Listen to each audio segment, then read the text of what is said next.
Hello everybody. Once again, this is Fred Nwankwo coming to you from our studios in Chicago with another edition of Bold Talk on Allen TV. As usual, I'd like to say good morning, good afternoon, and good evening to you, depending on where you are around the world. Before I get into the deep end of this episode, let me do a little marketing. If you ordered these t-shirts or the other one that says Bold Talk on Allen TV, your t-shirts are going to be mailed tomorrow, and you should be getting them before Christmas. And I want to say thank you for ordering. And for those of you who haven't ordered, these t-shirts, I advertise them as saying, wear your position, wear your mind, wear what you're saying. They are very well designed. The fabric is very rich. It's not cheap. It's not all that 100% cotton or 50-50 blend. This is high-end fabric. And for those of you who don't know, the Akurula project more or less addresses the southeast problem with what's going on in Lagos, where ignorant people in Lagos are saying Igbos must leave, Igbos go home. And I say, yes, Igbos need to go home. Igbos don't need to leave. Igbos need to take most of their business home and start building Igbo land. And if possible, start divesting what your investments are in starting in Lagos and going into other parts of Western Nigeria where they too may start telling you you need to go. Divest, sell what you can sell, retain the ones you can't sell, but move the profits from what you sold to Igbo land and start building Igbo land. Nobody else will do it for you. And if you build Igbo land, their children are going to come. The ignorant bigots may not come because shame wouldn't let them come, but the children are gonna come because people like good stuff. You've built good stuff in their place. They don't appreciate it. Go and build the good stuff in your place. But that's not what this edition is all about. This episode is about all the stuff going on about people agitating. IPOB is agitating. Oduduwa is agitating. The Delta people in the Ijaws area are agitating. They want to control their oil. In the north, they're agitating. They want their Islamic state. In the meantime, they're killing more of their northerners than they're killing anybody else. And I'm saying maybe Nigeria really needs to sit down and agree to break up. However, as we agree to break up, we also need to also be aware of what we are going to meet in the regions where we are breaking up to. Why do I say that? We need to have, say for instance, the southeast. We need to ask ourselves honest questions. If we break up and go to the southeast, does that solve our problems, or does that begin our problems? Ask the same question of the people in the Delta, especially in the River State area. If we break up and get our own state, which likely will include at least Bayelsa, but maybe spreading into parts of Delta and parts and Akwa Ibom and Cross River. Does that really solve the problems in that area, or is it going to be the beginning of the problems in that area? And then you go to the north. If they want their own Islamic state, The Islamic State is not going to include, definitely it's not going to include the southeast. It's very likely not going to include the south. Some Yorubas are Muslims, but I don't think Yorubas are going to want to have an Islamic state, strictly Islamic state. So now when you get your Islamic state in northern Nigeria, does it really solve your problem? I'm coming back to all of them one by one. And the same thing in the West with Oduduwa. When you get your Oduduwa state and everybody leaves, especially your punching bag, the Igbos leave, does it really solve your problem? Let's take them one by one. When Igbos leave Lagos and everybody else leaves, but I'm focusing on the bane of the Yoruba bigots problem, and they want their own state and they want Igbos out.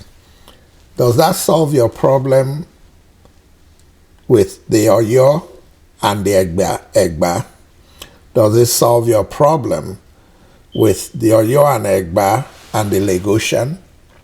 Does it solve your problem with the people in the Oshogbo side and Ogbomosho side and their leanings in certain instances to the Kwara part, which leans to the north? Do the Yorubas in Kwara want to be with the north, or do they want to be with the west? Today, when you have your punching bag, the Igbos, and then peripherally other people you think you have problems with, it doesn't seem to manifest. But this is food for thought. Do all these different Yoruba groups, I forgot to mention the Ekitis and the Ijebus, do all these different groups really have that much in common that when they become one country, everything is going to become honky-dory? There'll be no problems. It will be lullaby everywhere. Just food for thought. You come to the southeast, all the noise about Biafra. We've seen what has gone on the last year or two with unknown gunmen and stay-home Mondays, sit-at-home Mondays, and all that. And the fugitive in Finland throwing out orders to kill. You think that when you get Biafra, that's just going to go away? The fugitive in Finland is going to just come in and say, okay, everything is honky-dory now? You're looking at people who it's their way or no way. So are Igbos really going to tolerate an Igbo state where there is a lot of influence from these nutcases that are running around with Simon Ekpa? Think about it. Maybe they can work with Nnamdi Kanu. Very likely they can, especially after the last few years where he has really analyzed things and seen that he has a lot of good ideas, but there may be other ideas that need to be incorporated. But can Nnamdi Kanu really work with the nutcase in Finland? So are you going to have a peaceful Biafra, or are you going to have an Afghanistan called Biafra? Then you go to River State, and whoever is joining them in their Delta thing, are you going to be able to work with Nyesom Wike and Tompolo and Asari Dukubo and their selfish interests in the name of fighting to protect our oil? When they get what they are looking for, is it going to be our oil or is it going to be their oil? Then you go north and you look at what has gone on over the last 10 years of Boko Haram activities and Fulani herdsmen. Even though we complain in Western Nigeria and Eastern Nigeria and what the herdsmen are doing, what they are doing in our region is child's play between them and Boko Haram. It's child's play compared to the rampage and the killings and the rapes and the kidnappings they are doing to their fellow Fulanis, Hausas, Kanuris, Nupes. Where is the place Shetima is from? Even though I have no sympathy for Shetima, but I have sympathy for his people. They're killing themselves more than they're affecting anybody else in Nigeria. So the point is that all these points of agitation, legitimate as some of it may be, the people who have hijacked the agitation, do they really have the interest of the people they're agitating for? Or are they agitating for their ignorant, selfish, and greedy interests? Those are the questions we need to ask. So the reason I'm saying this is that when it's all said and done, I think we really need to experiment with a breakup of Nigeria. Let's break the damn place up. And it wouldn't be long before the different people in the different damn places are gonna start agitating and calling on whoever foreign mediators can be that can come and help broker a nation called Nigeria, where we can identify our problem, which is corruption and tribalism, deal with that, nip it in the bud, put people in jail that need to go to jail from all 6 regions, because those corrupt people are all over Nigeria, and then shut down the bigots and put them in their place, and come together and build a country that can lead Africa to the next level. So to summarize, I'm saying we don't need a bloodshed to break up. Let's break up voluntarily. Go to a table, work out the logistics for breaking up, let everybody go their separate ways, and then see if all those people in their separate ways can actually live together, or if they're going to find out that the problem they thought they had living together as Nigerians was easier than the problems they are having dealing with nutcases within the different regions that they created. We're going to find out that as Nigerians since 1960, that if we will solve the bane of our issues, which is corruption and tribalism, we're going to find that we have way more in common that unite us than the minor divide and conquer things that they throw at us that divide us. We don't want a bloody breakup. What we need is for the actions of the agitators to start aligning with the interest of the people they are agitating for, and not having their actions aligning with their greed and their selfishness, which leads to tribalism.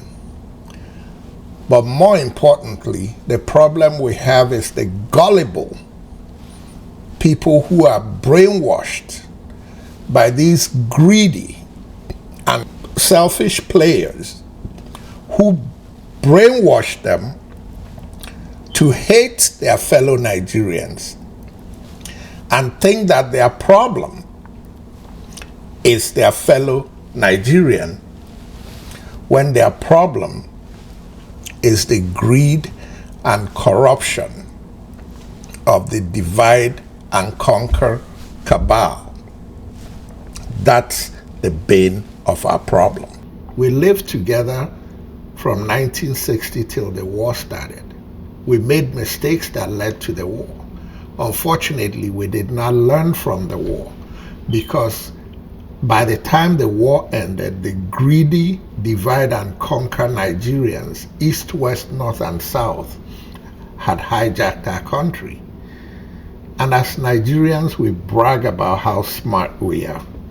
If we are smart as we are, maybe it's time to take our country back from the greedy, cabal-pocketed Igbos and Yorubas and Fulanis and Hausas and Edos and Ijaws and Urhobos, and they're everywhere. Our problem is not Bola Ahmed Tinubu. Bola Ahmed Tinubu can be contained in a jiffy if we unite and fight what our problem is, which is worshiping corrupt people and listening to bigots that divide and conquer us. Ladies and gentlemen, once again, this is Fred Nwankwo coming to you from our studios in Chicago with another edition of Bold Talk on LNTV. And until next time, good night and God bless.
Ndababa Aija kelende mwegu Ndababa Ndababa Ndekraka monkri yeye Ndekaraka Anajari shugomuno tulaji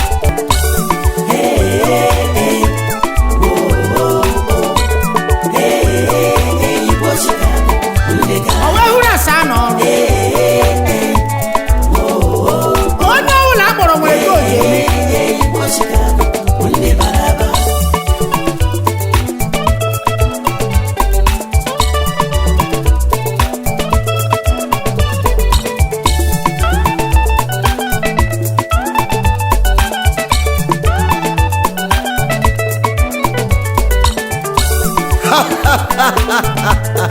Ndababa Aija kelende mwegu Ndababa Ndababa Ndekraka monkri yeye Ndekaraka Anajari shugomuno